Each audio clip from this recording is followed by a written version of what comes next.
Puji Tuhan, hari ini kita kembali bersama-sama diberikan waktu dan kesempatan untuk kembali menikmati berkat Tuhan melalui ibadah kita pada hari ini.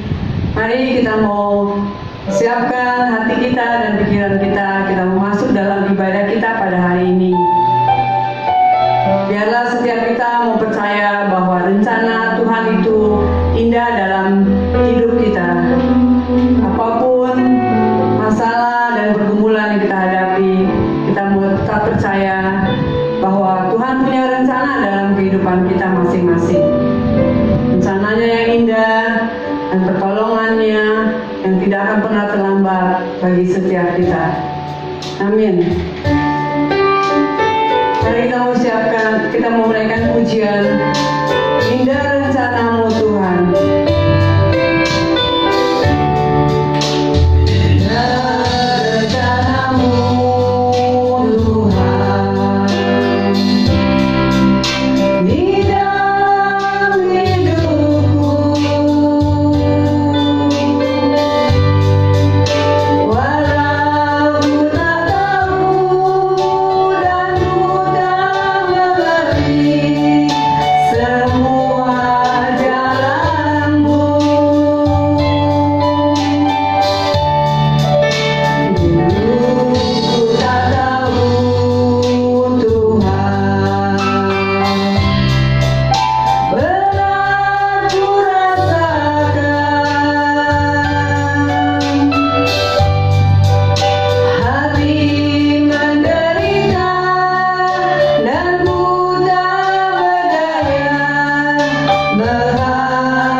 Terima kasih Bapa, dan Kau berkati ibadah kami, berkati juga hamba-Mu yang akan menyampaikan kebenaran firman-Mu, dan kami boleh bersama-sama Tuhan merasakan sukacita melalui ibadah kami pada hari ini Tuhan.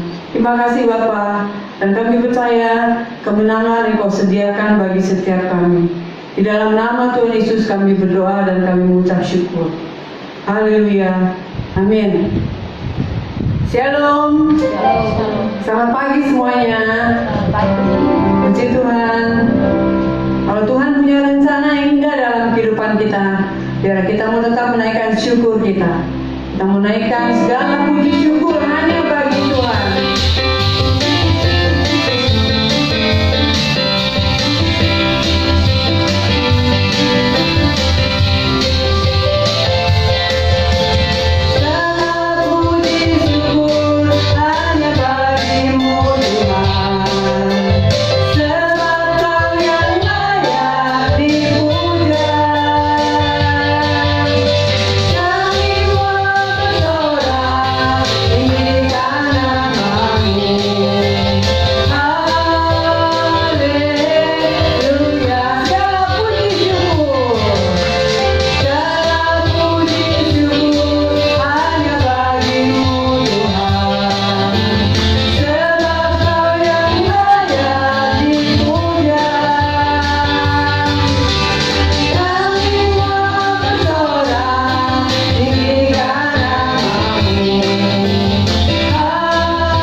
Tuhan mau tetap menopang kita dalam setiap masalah dan pergumulan kita,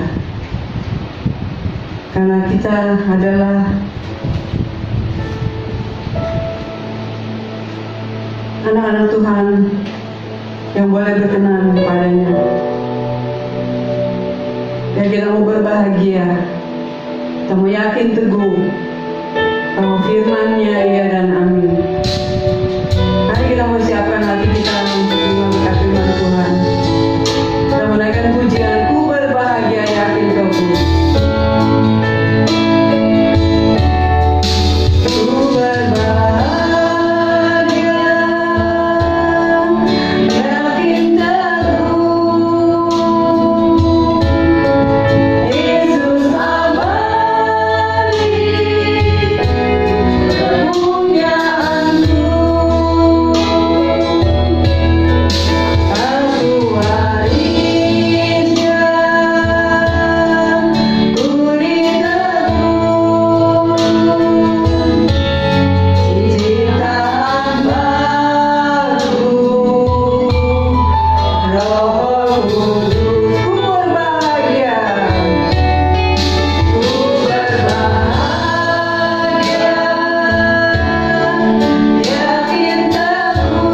memberikan keterangan pada hambanya yang akan menyampaikan kebenaran firman Tuhan.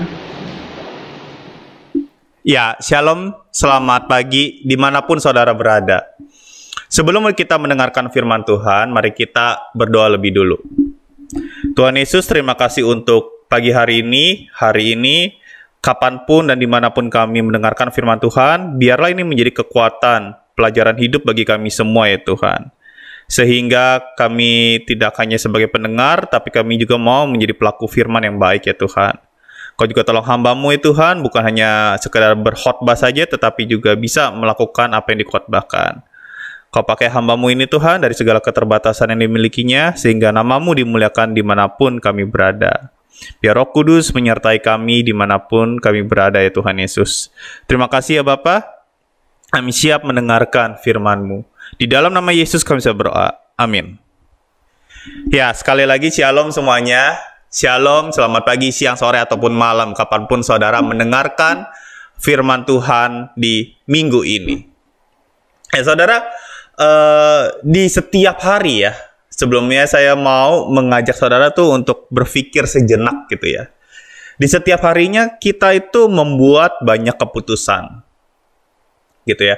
Jadi kita bangun pagi hari, ataupun mau lanjut tidur sampai jam 9 sampai jam 10 gitu. Itu juga pilihan kan.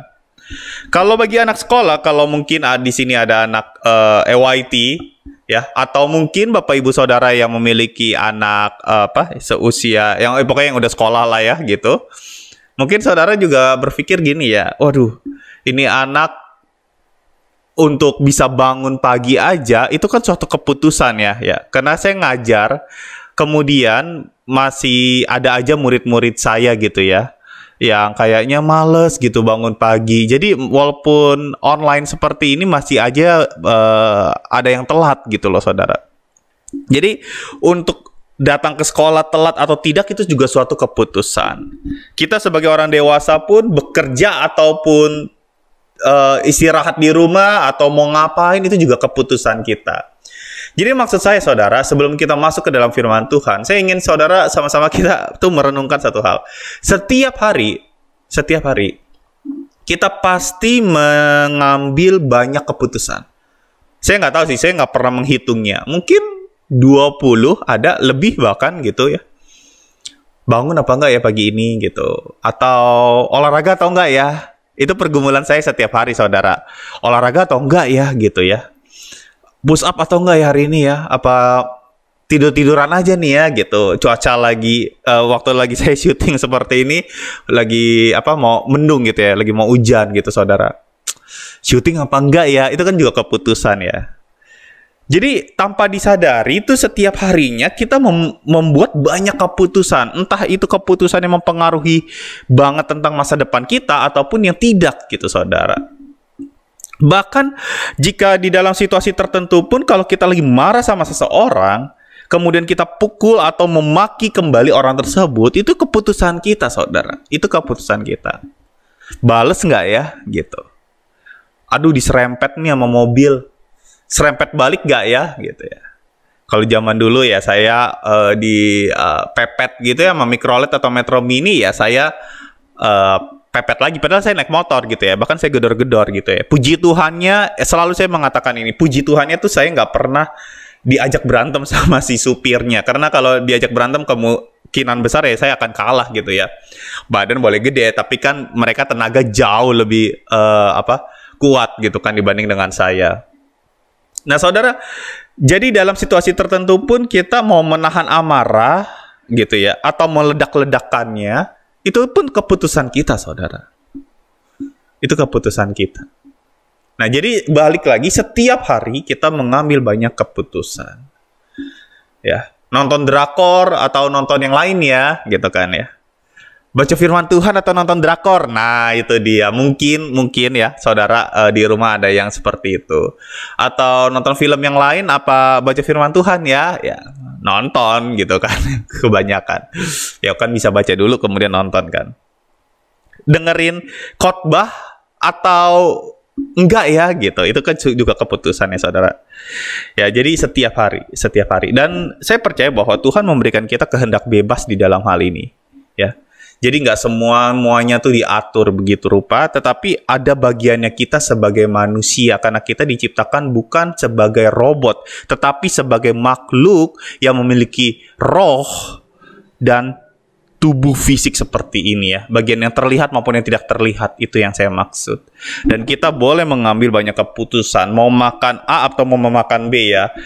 Mau lebih pedas atau tidak ya, dan lain sebagainya. Seperti itu saudara ya. Nggak mau dengerin firman Tuhan, misalkan ya. Kalau ada orang ya, udah gue males lah, gue nggak mau dengerin firman Tuhan. Oh, gue males olahraga lah hari ini. Gue nggak mau kerjain tugas tanggung jawab gue lah hari ini. Gue mau tunda-tunda aja gitu ya.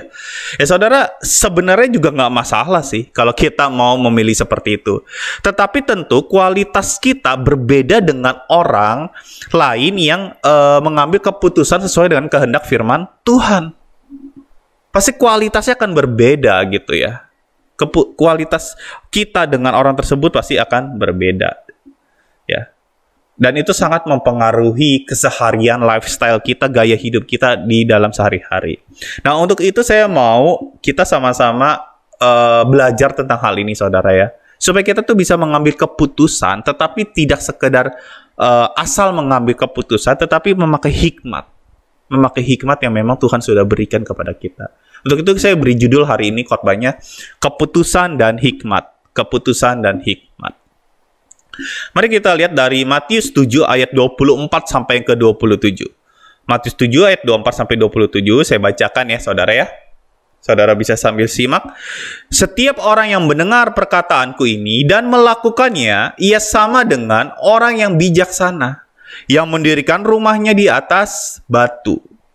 Kemudian turunlah hujan dan datanglah banjir. Lalu angin melanda rumah itu, tetapi rumah itu tidak rubuh sebab didirikan di atas batu.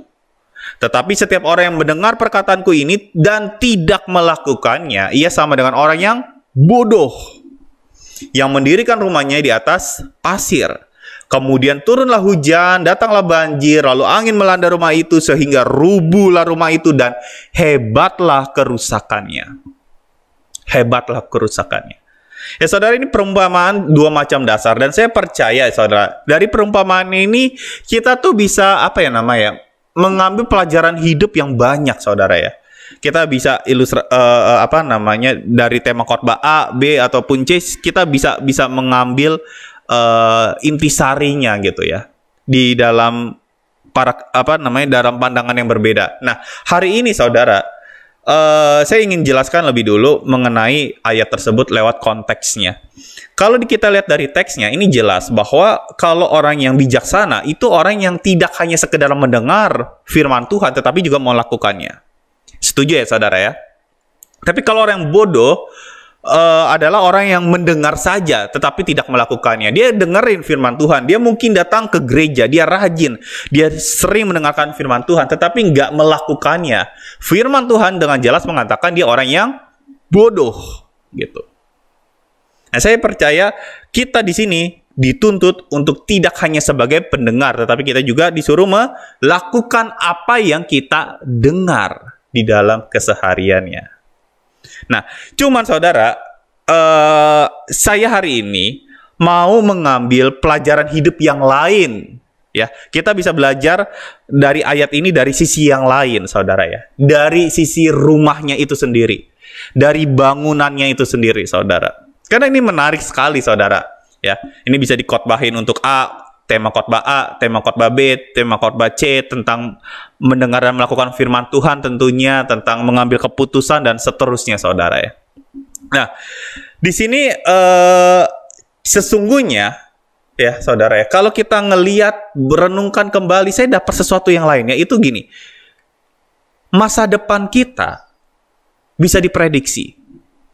Masa depan kita bisa diprediksi seperti apa. Sama halnya seperti ini, orang yang mendirikan rumahnya di atas pasir, kemudiannya hancur. Saudara, kita nggak perlu mengambil ilmu tinggi-tinggi, kuliah gitu ya, mungkin mengambil teknik sipil ya atau yang lainnya gitu, yang berkaitan dengan bangunan atau perhitungan tentang bangunan tersebut dan lain sebagainya.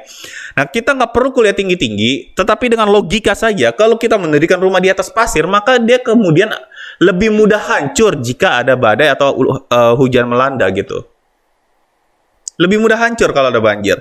Tapi kalau kita diriin di atas dasar batu, dia akan mampu bertahan. Dia akan tetap hang on gitu. Tapi ini perlu dicatat ya. Bukan berarti rumah yang di atas batu itu, orang yang mendirikan rumahnya di atas batu itu, bukan berarti dia bebas dari masalah, dia tetap kena masalah. Dan saya percaya, orang yang mendirikan rumah di atas batu ini, rumahnya pasti ada hancur-hancurnya juga kok. Ya rumah sekuat-kuatnya rumah, pasti kan ada koyak dikit ya. Mungkin ada bagian depan yang hancur, kemudian perlu dicat lagi ya, terus item-item, pasti ada kotoran dan pasti ada kerusakan, cuman sedikit. Itu yang membuat beda. Tetapi orang yang mendirikan rumah di atas pasir, hebatlah kerusakannya. Firman Tuhan berkata demikian. Jadi kita bisa ngeliat di sini. Hey, kalau engkau membangun dari awal, engkau bersusah payah lebih dulu dari awal, ya, engkau bisa ngelihat masa depanmu seperti apa kalau ada masalah kehidupan datang gitu. Konteksnya di sini bicara tentang mendengar dan melakukan firman Tuhan tentunya. Tetapi maksud saya ya, kalau kita benar-benar mendirikan rumah di atas batu, itu tetap kuat walaupun ada badai. Tapi kalau mendirikan rumah di atas pasir, dia akan lebih mudah hancur waktu ada badai. Jadi semua bisa diprediksi dengan apa yang kita lakukan di saat ini, di hari ini. Itu yang saya mau highlight dari perumpamaan ini, saudara ya. Sama seperti anak sekolah ya. Setiap siswa pasti mengalami namanya ujian ulangan. Itu namanya ujian ya. Maksudnya ulangan gitu untuk naik tingkat lah, seperti itu. Seperti yang sedang dialami mereka beberapa minggu yang lalu lah. Kalau sekarang kan lagi masa liburan kan, kurang lebih gitu. Nah, tetapi kita nih, anak-anak ini yang bisa melewatinya, maksudnya di atas KKM standar nilainya, ya, atau tidak, itu tergantung keputusan yang mereka ambil sebelumnya. Mereka belajar atau enggak tuh? Karena kalau mereka belajar, pasti kelihatan. Oh, naik kelas. Ya, naik kelas dengan nilai yang baik gitu. Tapi kalau dia nggak belajar gitu ya, ya mungkin naik kelas tapi anugerah ya. Karena kan banyak yang kayak gitu ya. Semenjak saya di sekolah, saya mengerti ya betapa banyak anugerah-anugerah yang diberikan kepada anak-anak tertentu gitu ya. Bagi mereka yang SKS gitu kan ya. Kayaknya dikerjain tugas-tugasnya tuh udah dekat-dekat waktunya gitu ya, udah mau rapotan, dikejar-kejar dan seterusnya gitu ya. Nah, harusnya itu semua bisa diprediksi dengan apa yang mereka lakukan di hari sebelumnya. Mereka kerjain tugas atau enggak, mereka belajar atau enggak. Sama halnya dengan kehidupan kita. Saudara, kita ya sebenarnya gini ya, saudara. Ini saya mau memahaminya dengan memakai bahasa yang lebih baik gitu ya. Saya lagi mencari kata-kata yang baik gitu, supaya nggak melenceng.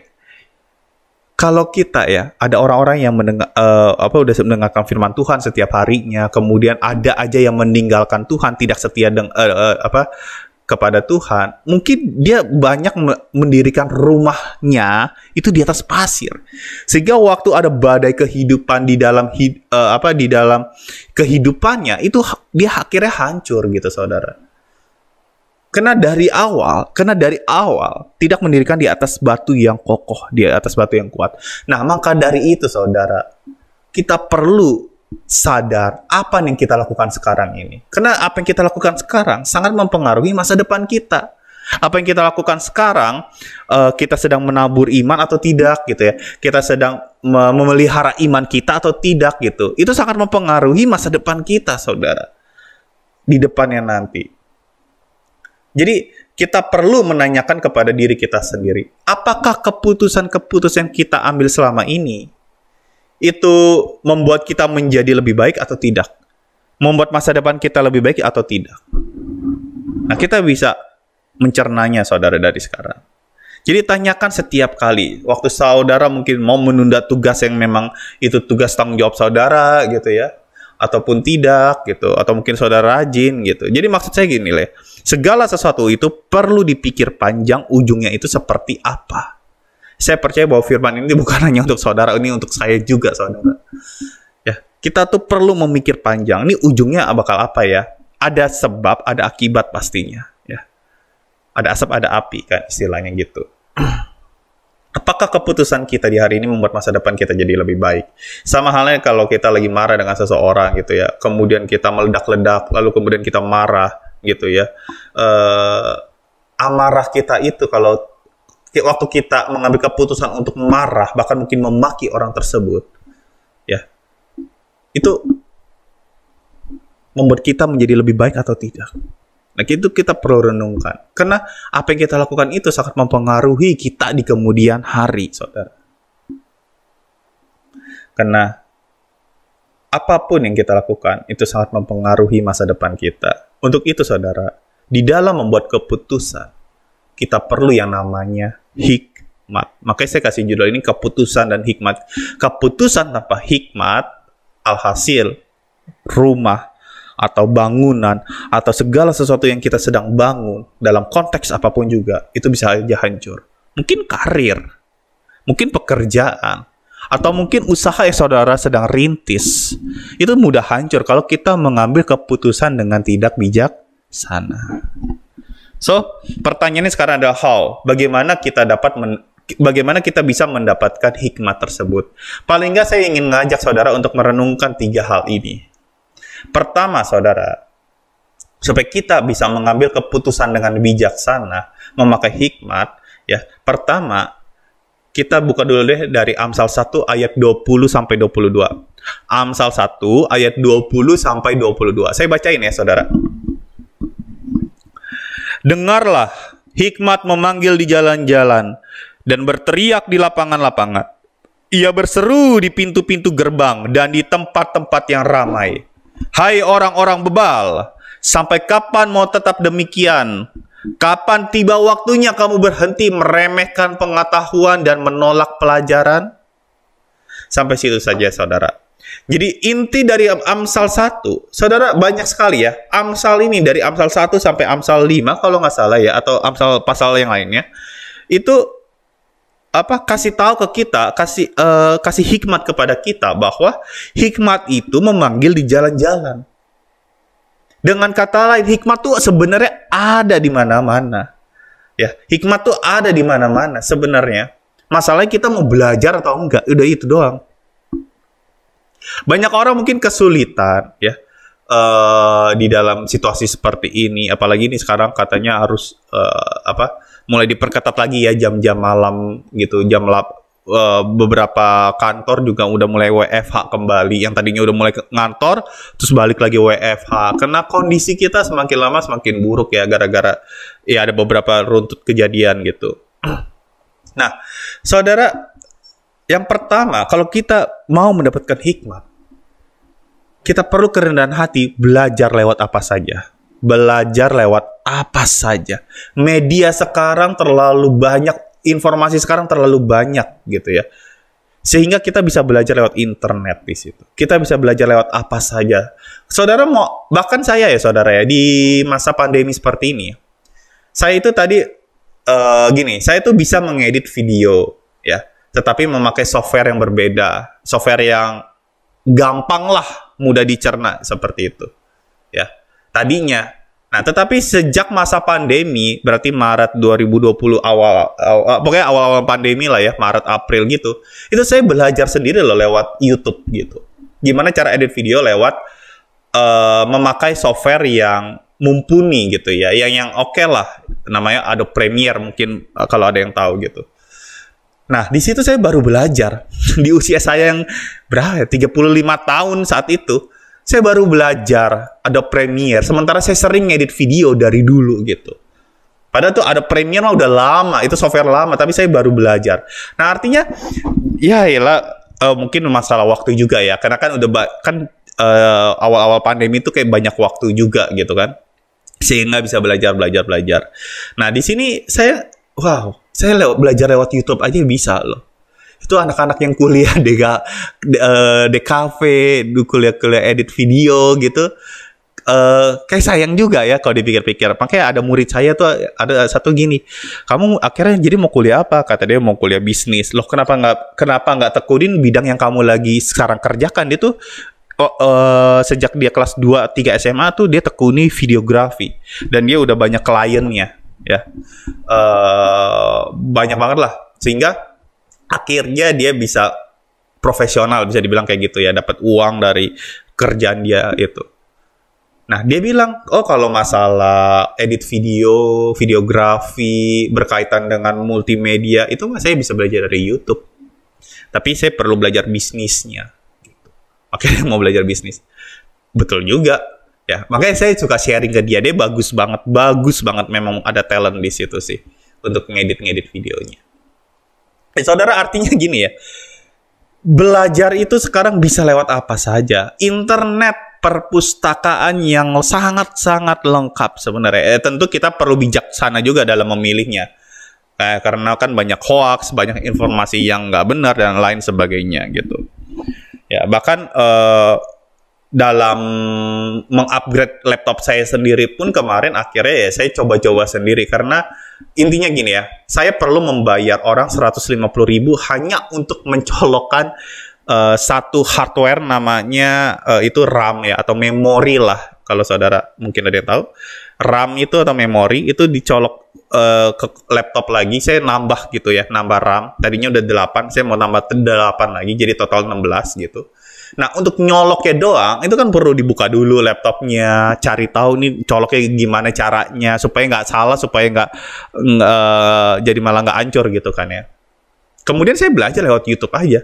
Daripada saya bayar orang pego gitu ya, 150.000. Saya udah tanya kemana-mana. Oh maaf, saya kan maunya tuh beli memori, sekalian tolong dong pasangin di laptop saya. Katanya orangnya nggak mau gitu.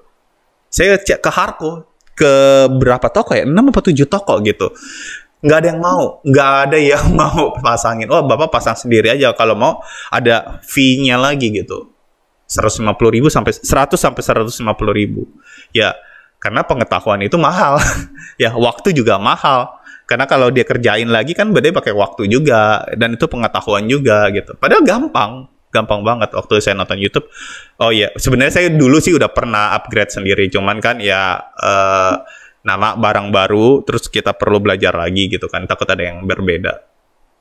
Jadi intinya adalah saudara ya, firman Tuhan kitab Amsal jelas. Hikmat tuh memanggil di jalan-jalan. Arti itu hikmat ada di mana-mana. Tergantung kita mau belajar atau enggak.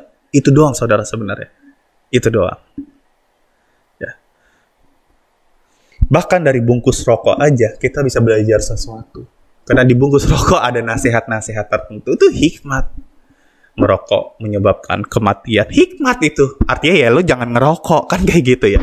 Walaupun ya sebagian besar orang yang beli rokok tentu dia mau rokok gitu kan ya, dan maksudnya mau merokok gitu kan ya, dan seterusnya gitu. Jadi maksud saya akan dari bungkus rokok, dari apa saja di jalan tol ya, kalau kita di kilometer berapa lah gitu ya, kan suka ada tulisan kalau mengantuk minggir dulu, istirahat dulu gitu, dan itu betul ya, karena saya pernah yang ngantuk banget di jalan tol, terus itu parah deh, ngantuknya benar-benar parah, sampai sakit kepalanya. Wah, puji Tuhannya kan ya, kalau saya lah bisa nyetir juga, jadi ya gantian saja sama dia gitu. Jadi istirahat dulu. Jadi yang pertama ada bagaimana kita bisa mengambil keputusan dengan bijaksana, supaya kita tentu kita perlu memiliki hikmat. Dan gimana cara kita mendapatkan hikmat? Yang pertama ya belajar lewat apa saja. Internet banyak, kita bisa belajar lewat situ. Yang kedua, kita juga bisa belajar lewat dari orang-orang yang berpengalaman. Kita perlu kerendahan hati di dalam hal ini. Saya singkat cerita aja deh. Dalam kitab Keluaran 18, ayat 13 sampai yang ke-25-an lah ya. Itu cerita tentang bagaimana Musa sedang memimpin bangsa Israel. Jadi kisahnya gini. Setiap hari, Musa itu menyelesaikan konflik-konflik yang ada di dalam bangsa Israel itu sendiri. Entah konflik rumah tangga, entah mungkin konflik antar sesama tetangga, dan lain sebagainya. Dan Musa kerjain itu sendirian. Jadi si A sama si B, ayo menghadap Musa. solusinya begini ya, udah selesai. Kemudian si C sama si D dan seterusnya, dan itu kerjaan Musa setiap hari. Nah, sepanjang itu dibilangnya dari siang sampai malam gitu. Nah, lalu kemudian mertua si Musa namanya Yitro datang. Hey, singkatnya gini ya, Musa, apa yang kamu lakukan ini tuh tidak baik gitu ya. Tidak baik untuk kamu, tidak baik juga untuk mereka. Karena sepanjang hari mereka harus berdiri menunggu kamu. Singkat maksud Yitro tuh baik. Lu tuh kerja gini ya nggak efektif, nggak efisien. Masa lu semua dikerjain sendirian? Seharusnya kamu mendelegasikan tugas ke orang-orang yang memang kamu percayakan. Ada kriterianya tuh. Orang yang begini, dan seterusnya. Pokoknya orang yang cakap salah satunya. Orang yang ahli. Dan kemudian Musa di Keluaran 18 ayat 25 dia jelas ayat 24 dikatakan Musa mengikuti nasihat Yitro. Saudara butuh kerendahan hati untuk mau mendengarkan nasihat dari orang lain. Dan itu yang dilakukan oleh Musa, saudara. Dan kemudian Musa mendelegasikan tugas-tugasnya itu ke orang-orang yang lain. Jadi di firman Tuhan dibilang ada yang menunjuk mereka menjadi pemimpin atas 1.000 orang, atas 100 orang, 50 orang, dan 10 orang. Jadi setiap 10 orang ada satu pemimpin. Setiap ada 50 orang ada satu, ada 100 orang ada satu, dan 1.000 ada satu. Supaya apa? Supaya nggak semua-muanya dia kerjain. Nah, gimana dia bisa mendelegasikan tugas serinci sebaik itu? Karena dia mau belajar dari orang yang berpengalaman. Dan butuh kerendahan hati untuk melakukan hal ini, saudara. Jadi, saudara, kalau gimana sih supaya kita bisa mengambil keputusan dengan bijaksana? Ya tentu kita perlu hikmat di sini. Kita perlu juga dengan rendah hati belajar dari orang-orang yang berpengalaman. Entah apapun yang kita sedang hadapi. Mungkin kita sedang ada bermasalah dengan tetangga kita mungkin, atau kita sedang ada masalah dengan teknologi mungkin, atau kita lagi ada masalah tentang keuangan mungkin. Kita bisa tanya ke orang yang lebih ahli dibanding dengan kita. Nah, terkadang kita ngerasa lebih baik ya, ngerasa lebih pintar. Jadi kadang males untuk nanya orang lain. Nah, saudara butuh kerendahan hati melakukan hal ini. Belajar dari orang yang berpengalaman. Kita perlu mencari orang yang lebih bijak, lebih berhikmat gitu ya, dalam situasi yang sedang kita hadapi. Ya, saudara. Dan yang terakhir, yang ketiga, dan yang terutama tentu adalah minta hikmat sama Tuhan.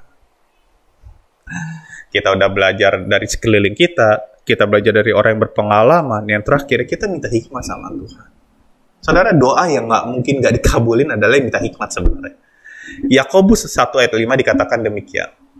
Tetapi apabila di antara kamu ada yang kekurangan hikmat, hendaklah ia memintakannya kepada Allah yang memberikan kepada semua orang dengan murah hati, generous ya, dan dengan tidak membangkit-bangkit, maka hal itu akan diberikan kepadanya. Akan.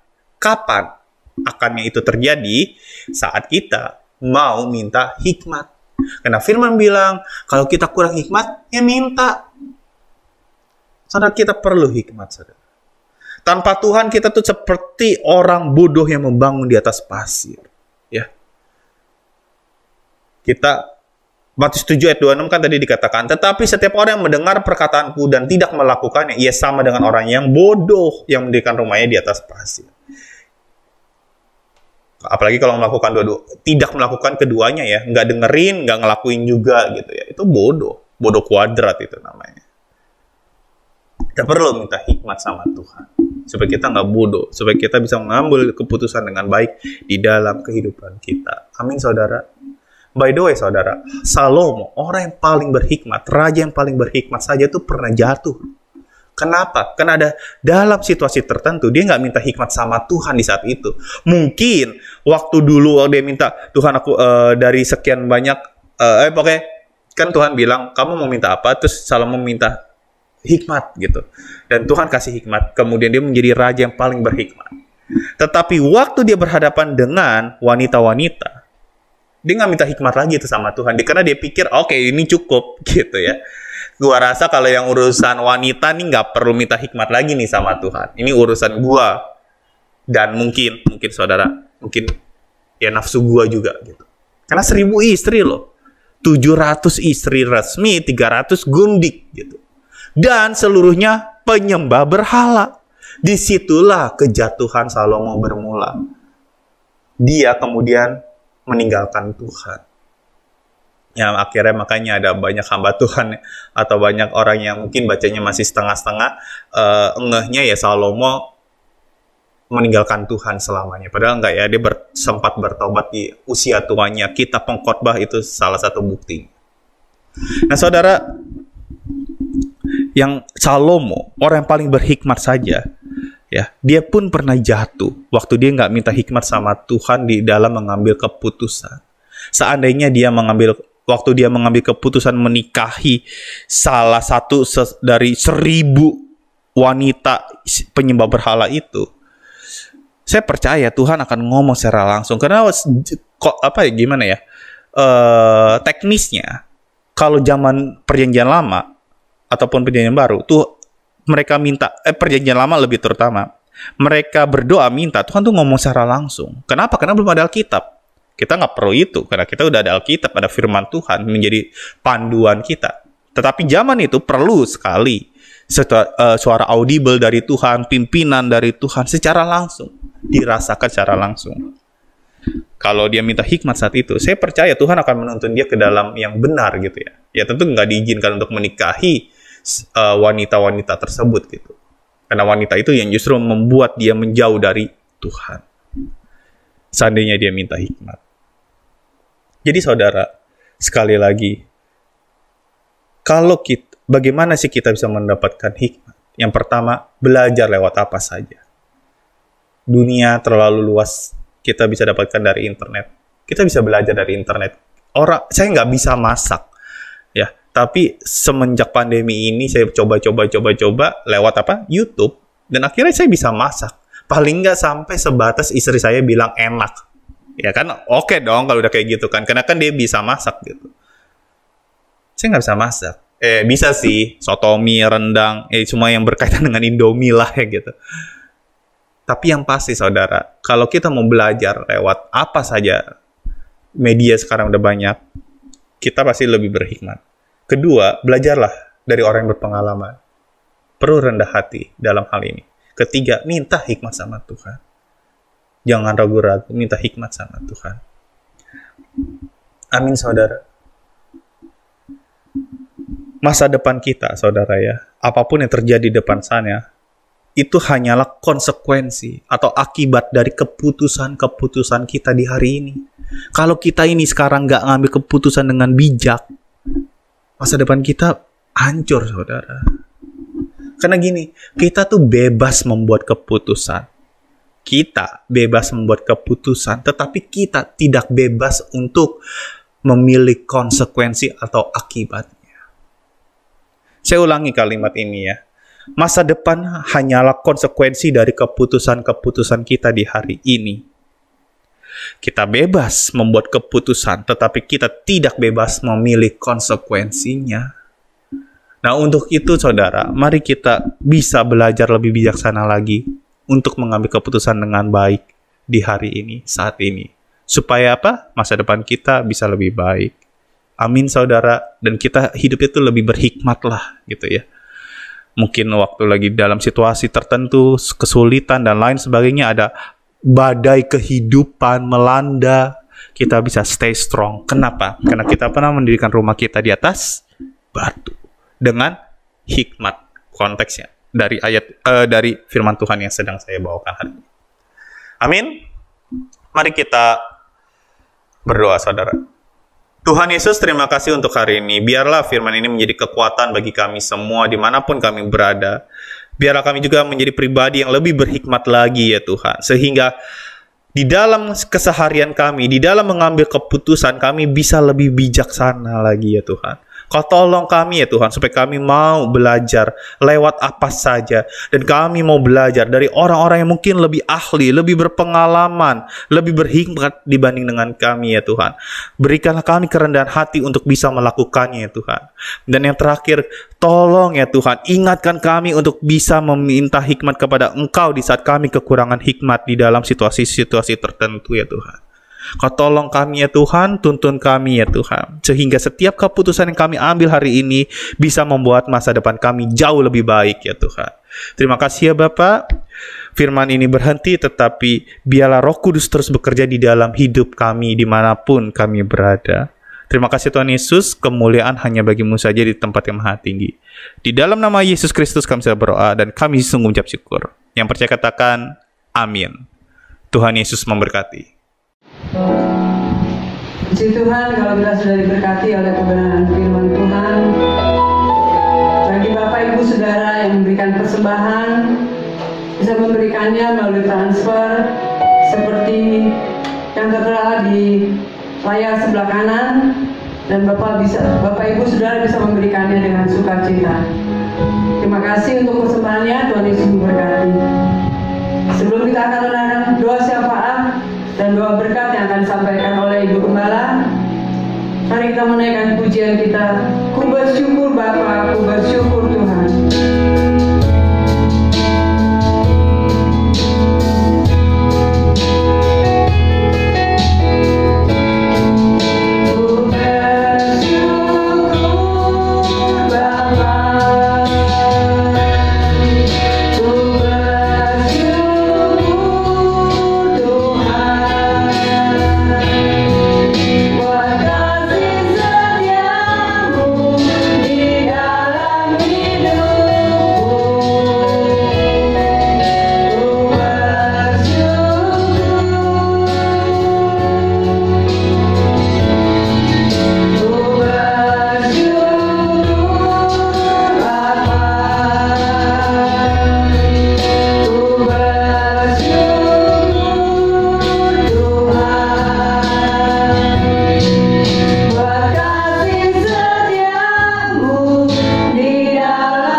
Bersyukur kepadamu. Kalau saat ini Tuhan, kami akan membawa bangsa dan negara kami yang kami cintai ke hadapan-Mu. Kami bersyukur kalau sampai saat ini kami masih boleh ada hidup bersama di tempat ini. Itu sebabnya Tuhan, kami ingin berdoa untuk bangsa dan negara Indonesia ini, di mana Tuhan Kau sudah memakai hamba-Mu Jokowi Tuhan untuk menjadi presiden bangsa Indonesia dalam 2 periode ini Tuhan. Dan Kau melihat di dalam 2 periode ini Tuhan, banyak hal-hal yang diperbaiki, banyak hal-hal yang menjadi baik dan teratur adanya Tuhan.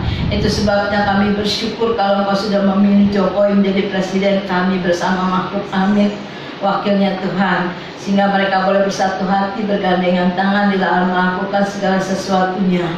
Terima kasih Tuhan Yesus, terima kasih Roh Kudus, karena Engkau sudah memakainya sehingga banyak tempat-tempat, banyak hal-hal yang diperbaiki, yang menjadi baik, menjadi beres Tuhan, sehingga Indonesia boleh menjadi peringkat sekian di dalam dunia ini Tuhan. Terima kasih Bapa. Kami juga bersyukur Tuhan untuk segala sesuatu yang terjadi di Indonesia ini, baik bencana alam Tuhan yang terjadi tanah longsor, gempa bumi Tuhan, dan juga terjadi kebanjiran yang masih terjadi di Sulawesi Utara. Kami mohon belas kasihan daripada-Mu Tuhan.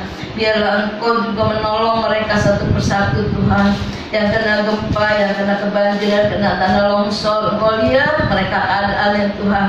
Mereka tinggal di tempat pengungsian, tempat yang tidak memadai, tempat yang susah Tuhan, di mana mereka kekurangan segala-galanya Tuhan, baik tempat tinggal, baik peralatan ataupun sandang pangan Tuhan. Itu sebabnya kami mohon belas kasihan daripada-Mu. Jamah hati menteri-menteri Tuhan yang ditugaskan untuk melakukan yang terbaik Tuhan, untuk melakukan hal-hal yang menolong Tuhan. Biarlah hati mereka punya rasa belas kasihan, sehingga dijauhkan dari segala kecurangan, dijauhkan segala korupsi Tuhan.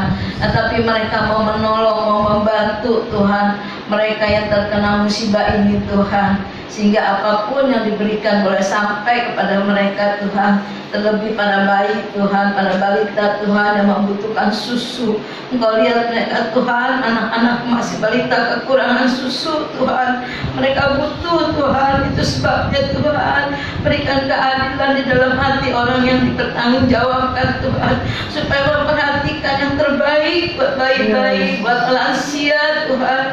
Walaupun di tempat pengungsian mereka mendapat perhatian yang baik Tuhan, sehingga mereka boleh memiliki kekuatan mampu hidup di tempat pengungsian Tuhan. Hati kami Tuhan tidak tega, apalagi Tuhan. Itu sebabnya kami hanya berharap belas kasihan Tuhan. Kami hanya berharap pertolongan Tuhan menjamah setiap hati yang diberikan tanggung jawab untuk melakukan pekerjaannya dengan benar, untuk melakukan pekerjaannya dengan tanggung jawab Tuhan. Terima kasih Bapak Tuhan, Kau berikan kekuatan kepada para bencana alam Tuhan, sehingga mereka juga boleh cepat terurus, kembali mempunyai tempat tinggal yang memadai, kembali punya peralatan sandang pangan yang mereka perlukan Tuhan. Terima kasih Bapak, kami tidak bisa berharap kepada siapapun juga, hanya kepada Engkau Allah yang maha luar biasa, Allah yang maha bijaksana, Allah yang dapat menjamah hati setiap orang untuk melakukan kebaikan. Terima kasih Bapak, terima kasih Tuhan Yesus. Untuk pandemi juga Tuhan, kami bersyukur kalau waktu yang lalu sudah menurun dan sekarang mulai naik lagi. Tuhan, kalau waktu yang lalu bisa menurun, sekarang juga Kau sanggup Tuhan. Biarkan para masyarakat melakukan protokol kesehatan dengan benar Tuhan. Itu semua juga demi mereka pribadi masing-masing ya Tuhan. Tolong ya Yesus, supaya kami mau mematuhi protokol kesehatan Tuhan. Terima kasih Tuhan untuk setiap kesempatan di mana kami boleh berkumpul bersama, bergembira bersama Tuhan. Tetapi ajar kami Tuhan, untuk kami mau taat akan protokol kesehatan ya Bapak. Terima kasih Tuhan Yesus, terima kasih. Kepada siapa kami berharap, kepada siapa kami meminta, kepada siapa Tuhan kami menyerahkan semua masalah persoalan ini ke dalam tangan. Hanya kepada Yesus, Allah yang sanggup, Allah yang siap, Allah yang mampu menolong kami. Terima kasih anak-anakmu berseru Tuhan, walaupun orang yang percaya kepada Tuhan ataupun tidak, Engkau mendengar seruan mereka, Engkau mendengar cerita hati mereka Tuhan. Mereka memohon kepadamu Tuhan, belas kasihan-Mu turun ya Bapak. Terima kasih Tuhan untuk bencana alam yang terjadi. Biarlah berikan hikmat pada Bapak Presiden kami, para menteri kabinet, anggota DPR Tuhan, bupati Tuhan, gubernur Tuhan, daerah tingkat 1, DPRD tingkat 2, semua Tuhan boleh melakukan yang terbaik buat bangsa dan negara ini Tuhan. Mari Kau satukan hati mereka Tuhan, Kau satukan kesepakatan mereka Tuhan, untuk membantu dan memperbaiki bangsa dan negara Indonesia ini Tuhan. Terima kasih Tuhan untuk bencana alam yang boleh tertangani. Terima kasih juga Tuhan untuk pandemi. Kami percaya waktu bercampur tangan.